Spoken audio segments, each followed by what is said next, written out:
Hello friends, good morning. आपके अपने YouTube channel study best education में आप सभी लोगों का स्वागत है। आशा करता हूं आप सभी लोग अच्छे होंगे। आज 29 अप्रैल 2020 के सभी टॉप करंट अफेयर्स के क्वेश्चंस एंड इंपॉर्टेंट जीके के क्वेश्चंस को इस वीडियो में डिस्कस करेंगे। तो चलिए फ्रेंड्स, एक मोटिवेशन थॉट्स के साथ आज का डिस्कशन स्टार्ट करते हैं। किसी ने क्या कमाल की बात कही है, पानी से नहाने वाला तो सिर्फ लिबास बदलता है, लेकिन पसीने से नहाने वाला तो इतिहास बदलता है। चलिए फ्रेंड्स, इस मोटिवेशन थॉट्स के साथ आज का फर्स्ट क्वेश्चन डिस्कस करते हैं। किस देश ने भारत के बीच होने वाले मुख्य बहुपक्षीय वायु युद्धाभ्यास पिच ब्लैक 2020 को रद्द करने का फैसला किया है? तो ऑस्ट्रेलिया ने भारत और ऑस्ट्रेलिया के बीच होने वाले मुख्य बहुपक्षीय वायु युद्धाभ्यास पिच ब्लैक 2020 को रद्द करने का फैसला किया है। तो इस क्वेश्चन का जो करेक्ट आंसर हो जाएगा ऑप्शन बी हो जाएगा, ऑस्ट्रेलिया। आपको बता दें फ्रेंड्स, ऑस्ट्रेलिया ने यह निर्णय कोविड-19 के विश्वव्यापी महामारी के वर्तमान प्रभावों के कारण लिया है। अगला संस्करण 2022 के लिए निर्धारित किया गया है, जबकि 2018 में इसका अंतिम संस्करण आयोजित किया गया था। फ्रेंड्स, अब बात आई है, यहाँ एक टर्म है पिच ब्लैक 2020, तो इसके बारे में भी जान लेते हैं। Generally friends, pitch black exercise एक अंतर्राष्ट्रीय सहयोग स्थापित करने वाला कार्यक्रम है, जिसमें सभी स्तरों पर सैन्य संबंध बनाने और इनका विस्तार करने वाले क्षेत्रीय गठबंधन और संबंध देशों की सेनाओं द्वारा भाग लिया जाता है।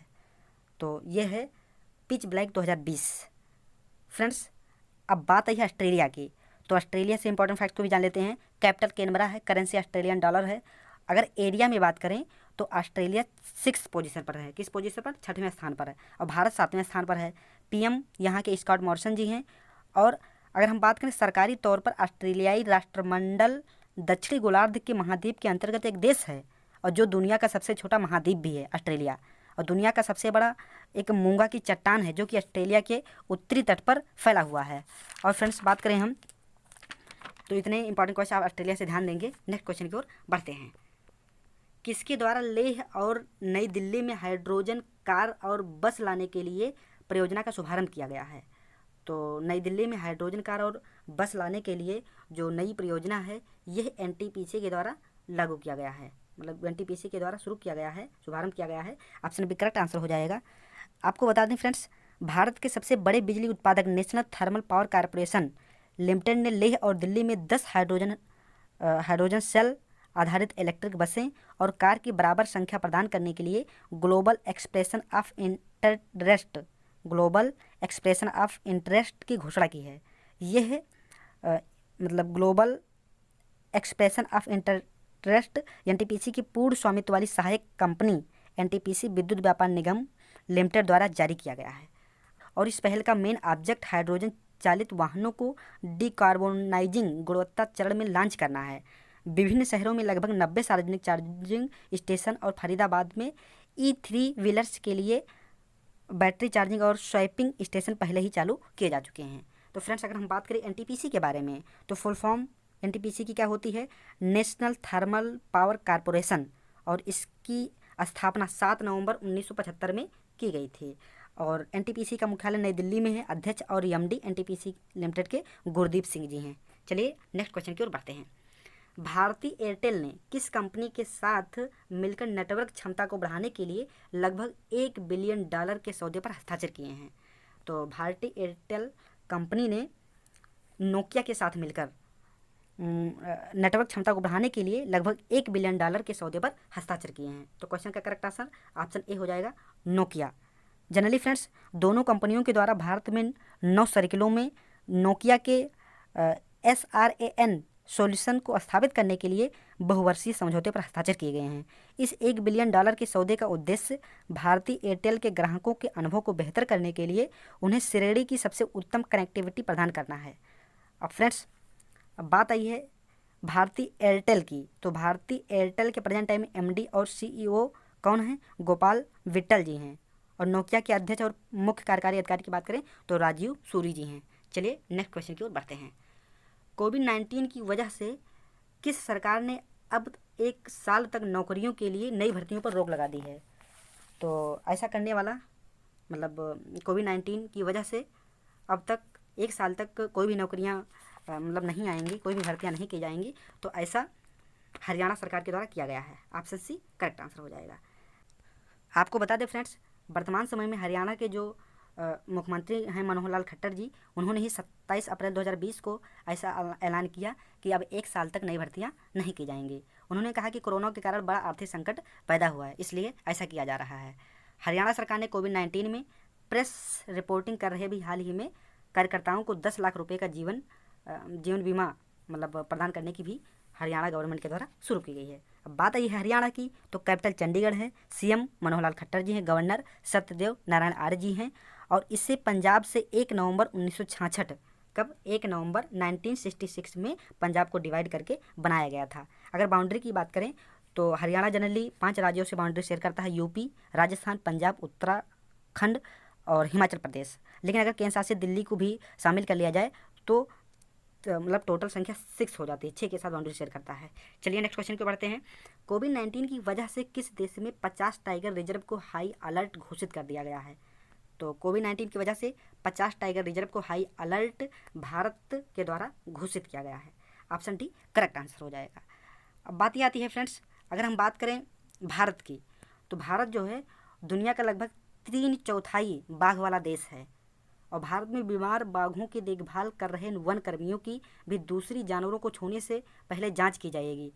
और मध्य प्रदेश और महाराष्ट्र बॉर्डर पर स्थित एक मतलब रिजर्व है जिसका नाम है पेंच टाइगर रिजर्व में एक बाघ की आंत के पास हुए एक बड़े हेयरबॉल के कारण उसकी मौत हो गई थी, तो इसलिए हाई अलर्ट जारी कर दिया गया है। अब बात करें हम फ्रेंड्स भारत से कुछ इंपॉर्टेंट फैक्ट की, तो उसको भी जान लेते हैं। भारत जनरली फ्रेंड्स एरिया की दृष्टि से 7वें स्थान पे आता है, और विश्व में बात करें भारत का जो एरिया है वो विश्व के एरिया का कितने परसेंट है? 2.4% है विश्व के एरिया का। और कैपिटल नई दिल्ली है, जानते हैं, जो कि 1911 में कोलकाता से ट्रांसफ़र होकर बनी।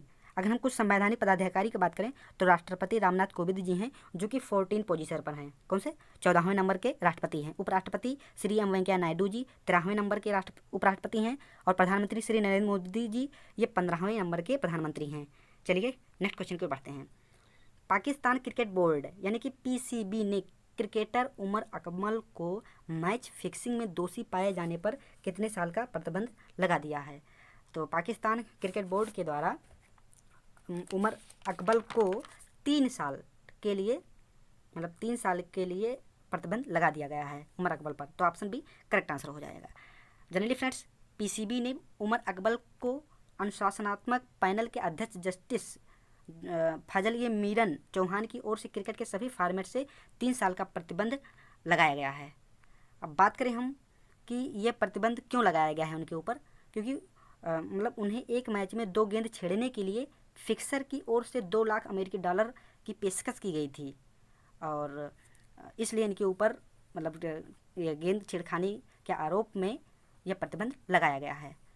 फ्रेंड्स पाकिस्तान की इस बल्लेबाज ने यह भी बताया था कि उन्होंने ये भी दावा किया कि उन्हें भारत के खिलाफ मैच छोड़ने के लिए पैसे की पेशकश की गई थी, यानी मैच फिक्सिंग का भी इनके ऊपर आरोप लगाया गया, इसलिए इनके ऊपर ये प्रतिबंध लगाया गया है। अब बात करें हम फ्रेंड्स पाकिस्तान की, तो इंपॉर्टेंट फैक्ट्स, राजधानी इस्लामाबाद है, करेंसी पाकिस्तानी रुपया है, और प्रधानमंत्री इमरान खान जी हैं, जिनकी पार्टी का नाम है तहरीक इंसाफ पार्टी, लेकिन इंसाफ होता नहीं, आप लोग जानते ही हैं। राष्ट्रपति आरिफ अलवी हैं, और संसद को नेशनल असेंबली के नाम से जाना जाता है। लेकिन यहीं पर एक क्वेश्चन पूछ लिया जाता है कि एक महबूब उल हक जी हैं, जो कि बहुत ही फेमस अर्थशास्त्री हैं, और इन्होंने मतलब कल्याणकारी अर्थव्यवस्था के लिए इनको जाना जाता है, और भारत के एक प्रसिद्ध इकोनॉमिस्ट हैं अमर्त्य सेन, तो अमर्त्य सेन जी के द्वारा महबूब उल हक जी मिलकर कल्याणकारी अर्थव्यवस्था के लिए इन दोनों लोगों को जाना जाता है। और यहीं से क्वेश्चन बन जाता है कि एक अच्छा काम पाकिस्तान ने और किया है। क्या किया है? पाकिस्तान टाइफाइड का नया टीका खोज करने वाला विश्व का प्रथम देश बन गया है। उस टीके का नाम है टाइफाइड कॉन्जुगेट वैक्सीन। तो कुछ अच्छा काम पाकिस्तान किया है। चलिए नेक्स्ट क्वेश्चन की बढ़ते हैं। किसने trends in world military expenditure 2019 की रिपोर्ट जारी की है? तो जो ये trends in world military expenditure 2019 की रिपोर्ट है, ये सिप्री के द्वारा जारी की गई। ऑप्शन ए करेक्ट आंसर हो जाएगा। अब बात करें हम फ्रेंड्स कुछ इंपॉर्टेंट फैक्ट्स की, तो स्वीडन के विचारक समूह या थिंक टैंक कहे जाने वाले Stockholm International Peace Research Institute यानी शॉर्ट में बात करें तो क्या सिप्री ने अपनी report trends in world military expenditure 2019 जारी की है, और सिप्री के द्वारा जारी इस रिपोर्ट में 2019 में वैश्विक सैन्य खर्च का ब्यौरा दिया गया है। इस रिपोर्ट में यह बताया गया है कि 2019 में वैश्विक सैन्य खर्च वैश्विक सकल घरेलू उत्पाद यानी जीडीपी का 2.2% हिस्सा है, जो कि 2010 की तुलना में बहुत ही अधिक है। तो ये सिपरी के द्वारा बताया गया है। चलिए नेक्स्ट क्वेश्चन की ओर बढ़ते हैं। किस मध्यम दूरी की धाविका के डोप टेस्ट में फेल होने पर वाडा ने 4 साल का प्रतिबंध लगा दिया है? तो वाडा ने 4 साल का प्रतिबंध झुमा खातून पर लगा दिया है। ऑप्शन ए करेक्ट आंसर हो जाएगा। फ्रेंड्स, अगर हम बात करें कि इनके ऊपर यह मतलब 4 साल का प्रतिबंध क्यों लगाया गया है, जनरली फ्रेंड्स ये भारत की मध्यम दूरी की धाविका हैं और झुमा खातून, इनके ऊपर एथलेटिक्स इंटीग्रिटी यूनिट के द्वारा साल 2018 के डोपिंग मामले में प्रतिबंध पदार्थों का सेवन करने के कारण इनके ऊपर 4 साल का प्रतिबंध लगा दिया गया है। और झुमा खातून से 2 जून 2018 गुवाहाटी में राष्ट्रीय अंतर्राज्य चैंपियनशिप के दौरान नमूना लिया गया था। हालांकि फ्रेंड्स, राष्ट्रीय डोप परीक्षण प्रयोगशाला यानी कि NDTL के द्वारा की गई जांच का रिजल्ट निगेटिव आया था, लेकिन वाडा ने यानी कि विश्व डोपिंग निरोधक एजेंसी ने इसके बाद कनाडा के मॉन्ट्रियल में स्थित लैब में नमूने की जांच कराई, जिसमें डिहाइड्रोक्लोरोमेथाइल टेस्टोस्टेरोन की मात्रा पाई गई और जांच पॉजिटिव पाई गई, इसलिए ये प्रतिबंध इनके ऊपर लगा दिया गया है। अब फ्रेंड्स, बात आई है वाडा की। तो वाडा means World Anti Doping Agency, इसके प्रेजेंट टाइम में अध्यक्ष विटोल्ड बांका जी हैं और वर्ल्ड एंटी डोपिंग एजेंसी का मुख्यालय मॉन्ट्रियल कनाडा में है। नेक्स्ट क्वेश्चन की ओर बढ़ते हैं। फ्रेंड्स, कोविड-19 के लिए प्लाज्मा थेरेपी शुरू करने वाला पहला सरकारी अस्पताल कौन सा बन गया है?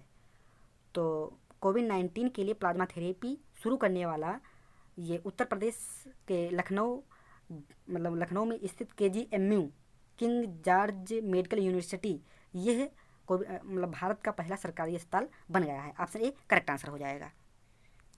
चलिए नेक्स्ट क्वेश्चन की ओर बढ़ते हैं। प्रत्येक वर्ष दुनिया भर में world day for safety and health at work यानी कि कार्यस्थल पर सुरक्षित एवं स्वस्थ रहने का विश्व दिवस कब मनाया जाता है? तो जो यह दिवस है ये 28 अप्रैल को मनाया जाता है। ऑप्शन बी करेक्ट आंसर हो जाएगा। फ्रेंड्स, जनरली यह दिन विश्व भर में व्यावसायिक दुर्घटनाओं और बीमारियों की रोकथाम को बढ़ावा देने और कार्यस्थल पर स्वास्थ्य और सुरक्षा को सुनिश्चित करने के बारे में जागरूकता बढ़ाने के लिए मनाया जाता है। अगर हम फ्रेंड बात करें कि जो ये दिवस है, तो कार्यस्थल पर सुरक्षित एवं स्वस्थ रहने का विश्व दिवस 2020 का विषय मुख्य रूप से कोविड-19 महामारी पर ही केंद्रित है। और अगर इसके इतिहास की बात करें तो जनरली फ्रेंड्स, अंतर्राष्ट्रीय श्रम संगठन के द्वारा हर साल 28 अप्रैल को इस दिवस को मनाए जाने की घोषणा की थी, जिसे अंतर्राष्ट्रीय श्रम संगठन 2003 से प्रतिवर्ष मनाया जा रहा है। अब बात आई है ILO यानी इंटरनेशनल लेबर ऑर्गेनाइजेशन, अंतर्राष्ट्रीय श्रम संगठन की। तो इसका मुख्यालय जिनेवा स्विट्जरलैंड में है और प्रेजेंट टाइम में इसके अध्यक्ष गाय राइडर जी हैं और इसकी स्थापना 1919 में हुई थी। चलिए नेक्स्ट, अब बात करें फ्रेंड्स इंपॉर्टेंट डे से रिलेटेड क्वेश्चंस की। तो अब तक सभी इंपॉर्टेंट डे से रिलेटेड क्वेश्चन जो भी अप्रैल में सेलिब्रेट किए गए सबको सीक्वेंस से डिस्कस कर लेते हैं। आपको याद हो तो हमारे साथ बोला करिए। 1 अप्रैल को उत्कल या ओडिशा दिवस के रूप में मनाया गया। 2 अप्रैल को वर्ल्ड ऑटिज्म अवेयरनेस डे के रूप में मनाया गया। 4 अप्रैल को अंतर्राष्ट्रीय खदान जागरूकता दिवस के रूप में मनाया गया। 5 अप्रैल को राष्ट्रीय समुद्री दिवस के रूप में मनाया गया। 7 अप्रैल को विश्व स्वास्थ्य दिवस जिसके theme support nurses and midwives के रूप में मनाया गया। 10 अप्रैल को विश्व होम्योपैथी दिवस के रूप में मनाया गया। अगर बात करें 11 अप्रैल की तो राष्ट्रीय सुरक्षित मातृत्व दिवस के रूप में मनाया गया। 12 अप्रैल को मानव अंतरिक्ष उड़ान का अंतर्राष्ट्रीय दिवस के रूप में मनाया गया। 14 अप्रैल को विश्व चगास दिवस फर्स्ट टाइम मनाया गया और 14 अप्रैल के ही दिन अंबेडकर जी की 129वीं जयंती सेलिब्रेट की गई। 15 अप्रैल को विश्व कला दिवस के रूप में मनाया गया। 16 अप्रैल को विश्व आवाज़ दिवस theme focus on your voice के रूप में मनाया गया। 17 अप्रैल को विश्व होम्योफिलिया दिवस के रूप में। 18 अप्रैल को विश्व विरासत दिवस के रूप में एवं 21 अप्रैल को सिविल सेवा दिवस के रूप में। 21 अप्रैल के ही दिन world creativity and innovation day यानी विश्व रचनात्मकता और नवाचार दिवस के रूप में मनाया गया। अगर बात करें 22 अप्रैल की तो पृथ्वी दिवस के रूप में मनाया गया, जिसकी थीम थी क्लाइमेट एक्शन। 23 अप्रैल के दिन world book and copyright day के रूप में मनाया गया और 23 अप्रैल के ही दिन अंग्रेजी भाषा दिवस के रूप में मनाया गया। 24 अप्रैल को पंचायती राज दिवस के रूप में सेलिब्रेट किया गया और 24 अप्रैल के ही दिन शांति के लिए बहुपक्षीयता एवं कूटनीति हेतु अंतर्राष्ट्रीय दिवस के रूप में मनाया गया और 25 अप्रैल को विश्व मलेरिया दिवस जिसकी थीम थी zero malaria starts with me के साथ सेलिब्रेट किया गया। 25 अप्रैल को अंतर्राष्ट्रीय प्रतिनिधि दिवस के रूप में एवं 26 अप्रैल को विश्व बौद्धिक संपदा दिवस के रूप में मनाया गया। तो इतने इंपॉर्टेंट डे से रिलेटेड क्वेश्चन को ध्यान रखेंगे। नेक्स्ट क्वेश्चन, किस प्रख्यात ओडिया पटकथा लेखक और नाटककार का निधन हो गया? तो अभी हाल ही में विजय मिश्रा जी का निधन हो गया। ये प्रख्यात ओडिया पटकथा लेखक और नाटककार थे। चलिए नेक्स्ट। तो फ्रेंड्स, आज के इंपॉर्टेंट क्वेश्चन को हमने डिस्कस कर लिया। लास्ट वीडियो को भी 2 मिनट में रिवीजन कर लेते हैं। कहाँ की सरकार ने महिलाओं के लिए जीवन शक्ति योजना की शुरुआत की है? तो जीवन शक्ति योजना की शुरुआत मध्य प्रदेश की गवर्नमेंट ने की है। किस देश ने यह घोषणा की अब नाबालिगों को सजाए मौत की सज़ा नहीं दी जाएगी? तो सऊदी अरब ने ऐसा किया। किस देश की पूर्व कप्तान सना मीर का अंतर्राष्ट्रीय क्रिकेट से संन्यास की घोषणा की है? सना मीर ने पाकिस्तान की है ये। नेक्स्ट क्वेश्चन, इस वर्ष 24 से 30 अप्रैल तक विश्व टीकाकरण सप्ताह दिवस किस थीम के साथ मनाया जा रहा है? तो option A, vaccines work for all के रूप में मनाया जा रहा है। केंद्र सरकार ने आर्थिक मामलों का नया सचिव किसे नियुक्त किया है? तो तरुण बजाज को बनाया है। केंद्र सरकार ने कारपोरेट मामलों के मंत्रालय का नया सचिव किसे नियुक्त किया है? तो राजेश वर्मा को नया सचिव नियुक्त किया गया है। सुप्रीम कोर्ट ने किस राज्य में अनुसूचित क्षेत्रों के स्कूलों में एसटी यानी कि शेड्यूल्ड ट्राइब्स शिक्षकों को 100% आरक्षण रद्द कर दिया है? तो आंध्र प्रदेश। नेक्स्ट क्वेश्चन, भारत सरकार ने औद्योगिक विवाद कानून प्रावधानों के अंतर्गत किस उद्योग को जन उपयोगी सेवा के रूप में घोषित किया है? बैंकिंग उद्योग को घोषित किया गया है। नेक्स्ट क्वेश्चन, अनुभवी राजनीतिक व बिहार, त्रिपुरा और पश्चिम बंगाल के पूर्व राज्यपाल जिनका हाल ही में निधन हो गया वो कौन है? देवानंद कोंवर हैं। कौन? देवानंद कोंवर। नेक्स्ट क्वेश्चन, कहाँ की सरकार ने दवाओं की होम डिलीवरी देने के लिए धनवंतरी नामक नई योजना की शुरुआत की है? असम की सरकार ने। नेक्स्ट, किस राज्य ने IIITM कोविड-19 अनुसंधान के लिए विलोकना, जिसका अर्थ होता है सर्च करना, विकसित किया है? केरला के द्वारा ऐसा किया गया है। तो फ्रेंड्स, इतने इंपॉर्टेंट क्वेश्चंस हमने डिस्कस कर लिया। आशा करता हूँ आपको ये वीडियो ज़रूर अच्छी लगी होगी। अगर वीडियो अच्छी लगी हो तो प्लीज़ एक लाइक के साथ अपने फ्रेंड जोन में ज़रूर शेयर करें। और इस वीडियो की PDF आप टेलीग्राम ग्रुप से प्राप्त कर सकते हैं, जिसका लिंक मैंने डिस्क्रिप्शन बॉक्स में दे दिया है। वहाँ सभी PDF आपको एक साथ मिल जाएंगी। वीडियो देखने के लिए आप सभी लोगों का बहुत बहुत धन्यवाद। जय हिंद, वंदे मातरम।